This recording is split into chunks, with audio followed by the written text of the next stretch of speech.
Previously on episode 1, Thelma Lawrence crashed into Min-Jun Park, Korea's most eligible bachelor, while rushing to her job interview.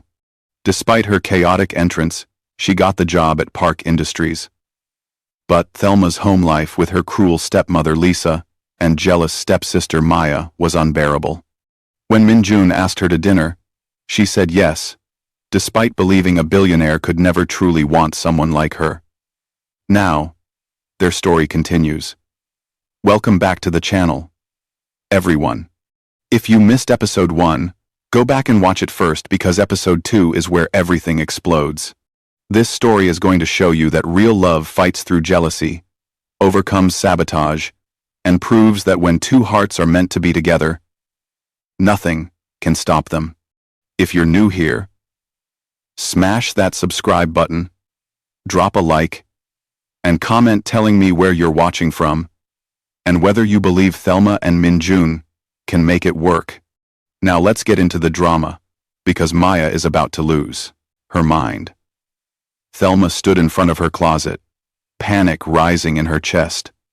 What did you wear to dinner with a billionaire who'd specifically said, "Nothing too fancy"? Every outfit she owned suddenly looked wrong, too cheap, too casual, too try-hard. "Just be yourself," she muttered, pulling out a simple black dress. It was elegant, but understated, something she'd worn to her college graduation dinner. She paired it with her only decent heels and her mother's pearl earrings, the ones she'd rescued from Maya's room when her stepsister wasn't looking. At 6:45 p.m., she was ready. Her hair fell in soft waves around her shoulders, her makeup was natural, and she looked pretty. Maya appeared in her doorway without knocking, her eyes scanning Thelma with immediate suspicion. "Out. With a friend." "What friend? You don't have friends." Maya's voice was mocking. "Seriously, where are you going?" "It's none of your business, Maya." "Does Dad know you're sneaking out to meet some guy?" Thelma's phone buzzed. Min-Jun's driver was outside. "I'm 24 years old. I don't need permission." She grabbed her purse and pushed past Maya, ignoring her stepsister's questions. The car waiting outside was sleek and black, nothing too ostentatious but clearly expensive. The driver, an older gentleman, opened the door with a respectful nod. "Miss Lawrence, Mr. Park is waiting." Thelma slid into the back seat, her heart hammering. Through the tinted window, she saw Maya standing on the porch, phone out, probably texting Lisa about Thelma's mysterious outing. Let them wonder. Tonight was hers. The restaurant wasn't what Thelma expected.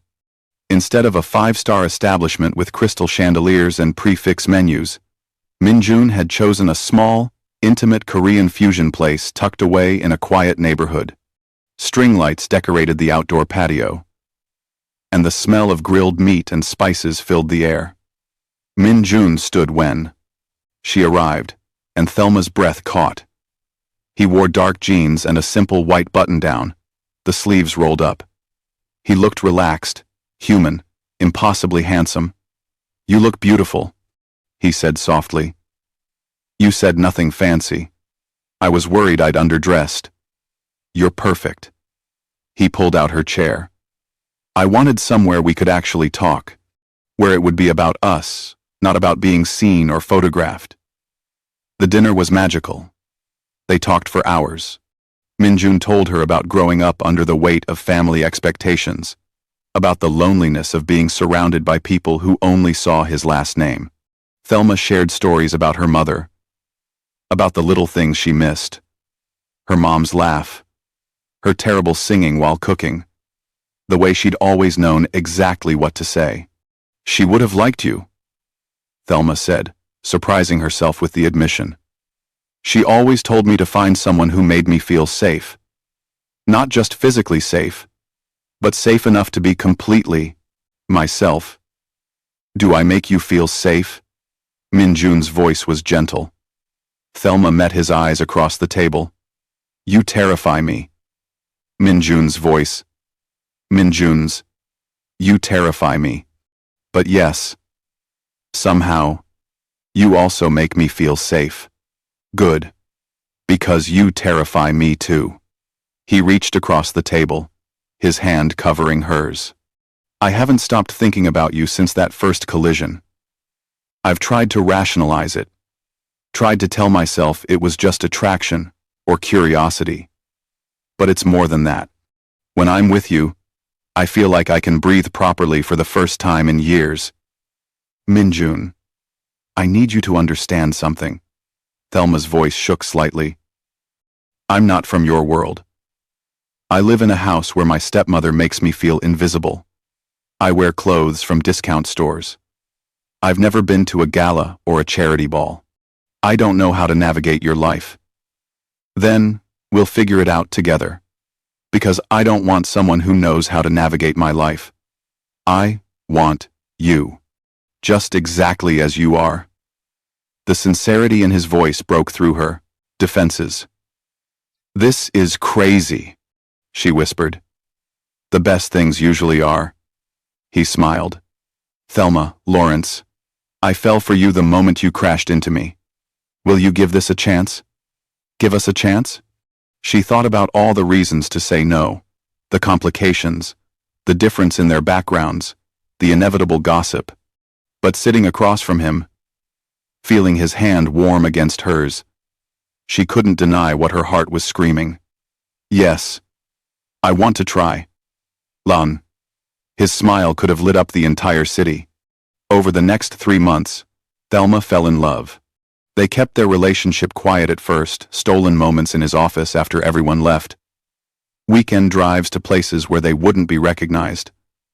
Late-night phone calls that lasted until dawn. Min-Jun showed her his world slowly, carefully. Private art galleries. Rooftop dinners under the stars. Helicopter rides over the city at sunset. But he also embraced her world. He showed up at the small bookstore she loved, the coffee shop where she studied on weekends, the park where she went to think. He didn't need expensive venues to be happy. He just needed her. At work, Thelma continued to excel.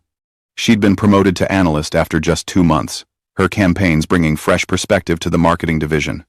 She'd even started apartment hunting, having saved enough for a deposit on a modest studio.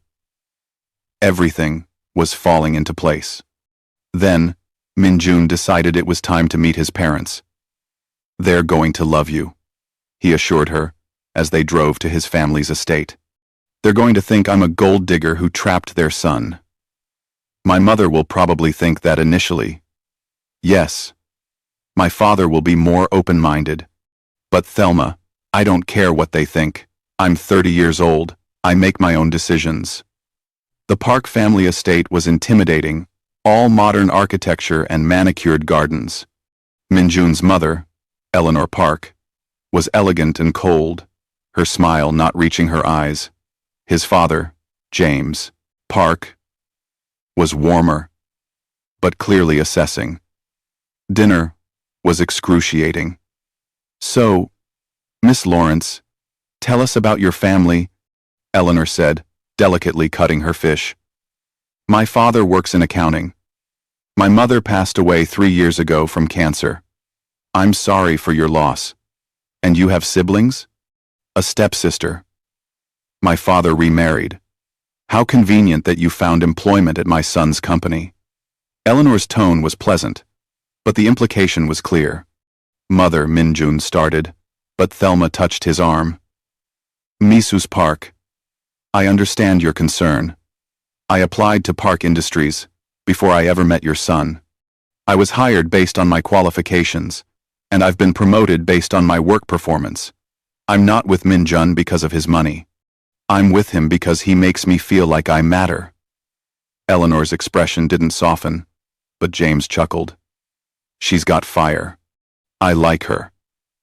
After dinner, Eleanor cornered Thelma in the hallway. My son has a target on his back. Every woman he's dated has wanted either his money, his status, or his influence. You may believe you're different, but you're not. You'll hurt him, and then you'll walk away richer than when you arrived. The accusation stung, but Thelma held her ground. I would never hurt him. And the day I feel like I'm not good enough for your son is the day I'll walk away with nothing but the love I gave him. Because that's all I have to offer anyway." She walked away before Eleanor could respond, finding Min-Jun waiting by the car. "See, I made look say. See, also 4. "That went well," she said dryly. He kissed her forehead. "Give her time. She'll come around." At work, the whispers had started. After 3 months of stolen glances and coffee deliveries, Min-Jun had decided to go public with their relationship.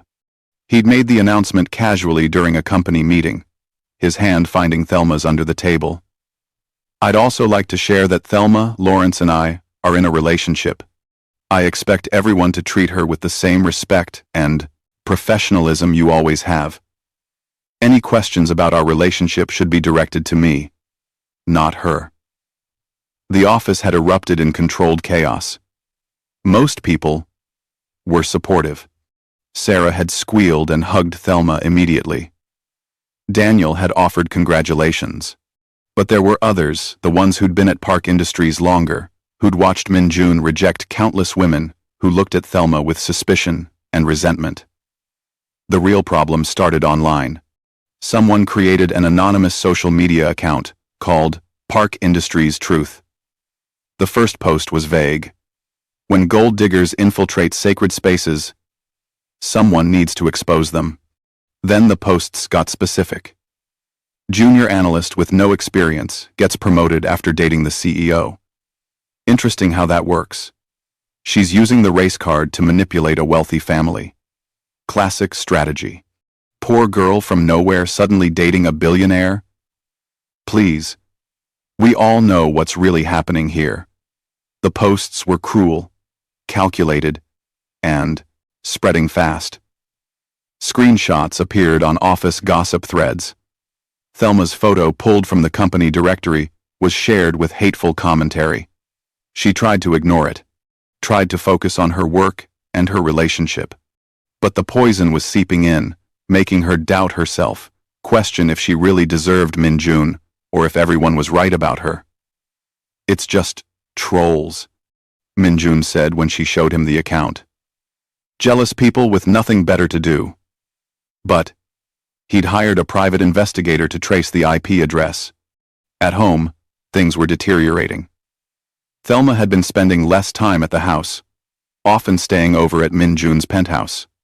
When she was home, she avoided Lisa and Maya, counting down the days until she could sign the lease on her studio apartment. But Maya had been watching.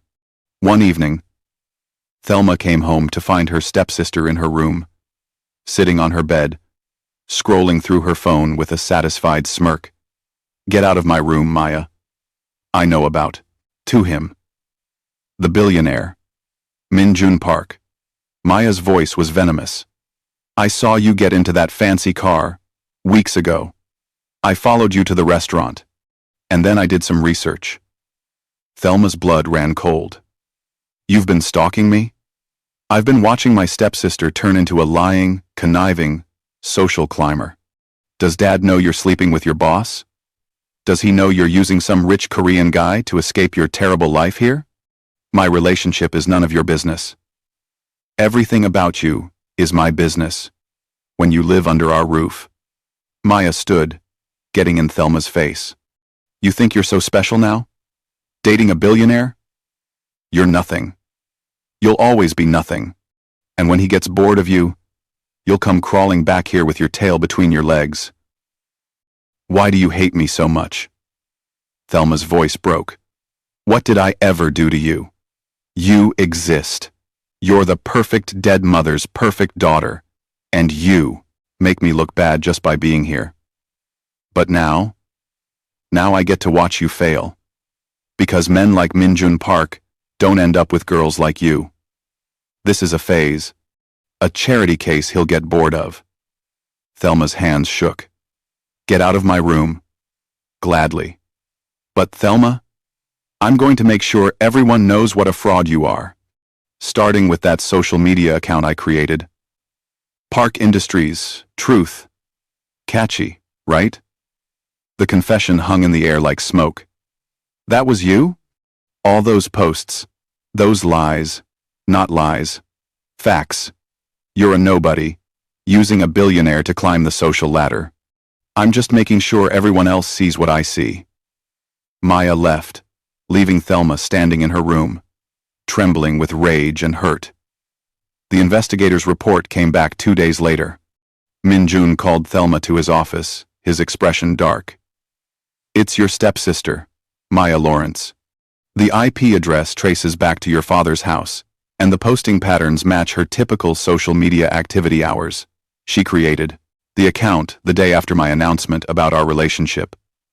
Thelma sank into a chair, not surprised but devastated anyway. I knew. She confessed to me 2 nights ago. She's jealous, angry, and she wants to ruin this for me because she can't stand seeing me happy. I'm having our legal team send a cease and desist, and we're reporting the account for harassment. Min-Jun, she's my stepsister. If we go after her legally, it'll destroy my father. He loves her. He loves Lisa. This will tear his marriage apart. She's attacking you, lying about you, damaging your reputation and mental health. You want me to do nothing? I want to handle this my way. Thelma stood, her decision crystallizing. I'm confronting her and Lisa together, in front of my father. He needs to know the truth about what's been happening in that house. All of it. Min-Jun pulled her into his arms. I'll be there with you. You don't face this alone. The confrontation happened, on a Sunday afternoon. Thelma had asked her father to gather everyone in the living room, saying she had important news. Marcus sat on the sofa, confused but compliant. Lisa and Maya exchanged nervous glances. Min-Jun stood beside Thelma, his presence a silent support. Dad, there's something I need to tell you. Something I should have told you 2 years ago. Thelma's voice was steady despite her racing heart. Lisa and Maya have been making my life miserable since the day you got married. The subtle digs, the exclusion, the constant reminders that I'm not really part of this family anymore. I kept quiet because I didn't want to ruin your happiness. But I can't stay silent anymore. Thelma, that's not fair. Lisa started. But Marcus held up a hand. Let her finish. Maya created an anonymous social media account to attack me and my relationship with Min-Jun. She's been posting lies, calling me a gold digger, saying I'm manipulating him. She confessed to me herself. And Lisa, you've been encouraging her jealousy, treating your daughter like a princess while treating me like an unwanted houseguest in my own home. The room was silent. Is this true? Marcus's voice was quiet, dangerous. Maya can be a bit spirited, but I created the account. Maya's voice was defiant. Because it's true. She is a gold digger. Look at him. She gestured to Min-Jun. A billionaire CEO dating someone like her? Please. She's using him, and she's abandoning this family. Maya. Enough. Marcus's roar made everyone jump. Thelma is my daughter. My flesh and blood. And you've been bullying her? I've been protecting my daughter, Lisa interjected. Thelma has always been difficult, always played the victim. I watched you. Marcus stood, his hands shaking. I've been watching for the past month. The comments you make. The way you exclude her from family plans. The way Maya talks to her. I thought I was imagining things. Thought I was being paranoid. But I wasn't. Was I? Lisa's face paled. I asked you to gather everyone today. Because I'm leaving, Thelma said. I'm moving into my own apartment next week. I can't live here anymore. But Dad, I need you to know that I love you. I've protected your happiness at the cost of my own, but I can't do it anymore. Marcus crossed the room and pulled Thelma into a tight embrace. I'm so sorry. Sweetheart, I'm so sorry I didn't see it. I was so focused on not being alone that I didn't notice you were drowning right in front of me. It's okay, Dad. It's not okay. He pulled back. looking at Lisa and Maya with disgust. I want you both to apologize. Now. Marcus. Lisa started. Now. Or you can pack your bags and leave instead. Maya looked at her mother, then at Thelma, her expression twisted with resentment. But she mumbled, sorry. It wasn't sincere, but it was something. Lisa's apology was even less genuine, her words clipped and resentful. Min-Jun finally spoke, his voice cold and authoritative. The social media account has been reported and will be taken down. If any further harassment occurs, we will pursue legal action without hesitation. Thelma has been more than gracious. Don't mistake her kindness for weakness. He took Thelma's hand, and they left together, leaving behind a fractured family that would take years to repair, if it ever could be. 6 months later, Min-Jun took Thelma back to the Park Industries lobby. She asked, confused. Just trust me. He led her to the exact spot where they'd collided months ago. Then he knelt down, pulling a small velvet box from his pocket. Thelma Lawrence, on this spot, you crashed into my life and changed everything. You taught me what it means to be seen, to be valued for who I am, rather than what I have. You fought through doubt and fear, and the cruelty of people who didn't understand what we have. You're the strongest, most beautiful, most genuine person I've ever known. Tears streamed down Thelma's face. I promise to catch you every time you fall. I promise to fight for you the way you've fought for yourself. I promise to love you with everything I have, every single day, for the rest of our lives. Will you marry me? Yes. Yes. Of course, yes. The ring was stunning, but not ostentatious. Perfect. Like everything Min-Jun did for her. He stood and kissed her, right there in the lobby where it all began. And Thelma felt like her heart might burst from happiness. The wedding was 6 months later, a lavish affair that combined Korean and Western traditions, held at a beautiful venue overlooking the city. Thelma wore a dress that made her feel like a princess, and Min-Jun couldn't stop staring at her like she was the only person in the world. Her father walked her down the aisle, tears in his eyes. I'm proud of you, sweetheart. Your mother would be too. Eleanor Park was there, and while she wasn't warm, she'd stopped being openly hostile. James had taken Thelma under his wing, treating her like the daughter he'd always wanted. Sarah and Daniel were in the wedding party. Colleagues filled the seats, along with friends Thelma had made in her new life. Lisa and Maya were not invited. The vows were emotional, both of them crying as they promised forever. I promise to believe in your love, even when my insecurities tell me I'm not enough, Thelma said through tears. I promise to remind you every day that you are more than enough. You are everything, Min-Jun replied, his voice thick with emotion. They kissed as husband and wife, and the room erupted in applause. 1 year later, Thelma stood in her office at Park Industries. Her office, as assistant manager of marketing, looking out over the city. She and Min-Jun had decided to wait before having children, spending their first year of marriage traveling, building their careers, and simply enjoying being together. They'd been to Paris, Tokyo, Cape Town, and a dozen other cities, creating memories that felt like dreams. Her relationship with her father had healed. He'd separated from Lisa 6 months after the confrontation, finally seeing the damage that had been done. He and Thelma had dinner every week now, rebuilding what had been broken. Maya had tried to reach out once, a half-hearted apology that Thelma had declined to accept. Some wounds were too deep, and Thelma had learned that forgiveness didn't mean allowing toxic people back into your life. Min-Jun appeared in her doorway, leaning against the frame with that smile that still made her heart skip. Ready to go home, Mrs. Park? Always. She gathered her things, taking his offered hand. As they walked through the lobby past the exact spot where they'd collided, Thelma laughed. What's funny? Min-Jun asked. I was just thinking about how terrified I was that day. How sure I was that I'd ruined everything by crashing into you. Best collision of my life. Mine too. He pulled her close, kissing her right there in the lobby. And Thelma realized that every moment of pain, every tear, every doubt had been worth it to get here. To this life. To this love.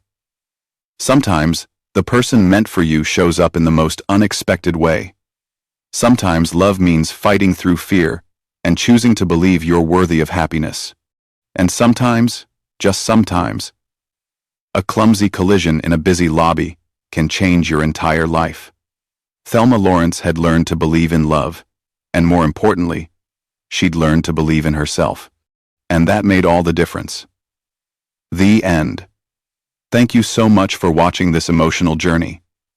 If you loved Thelma and Min-Jun's story, smash that like button and subscribe for more heartwarming stories. Comment below. Do you believe in love at first sight? What would you have done in Thelma's situation? And where are you watching from? Remember, you are worthy of the love you dream of. Never let anyone make you believe otherwise. See you in the next story.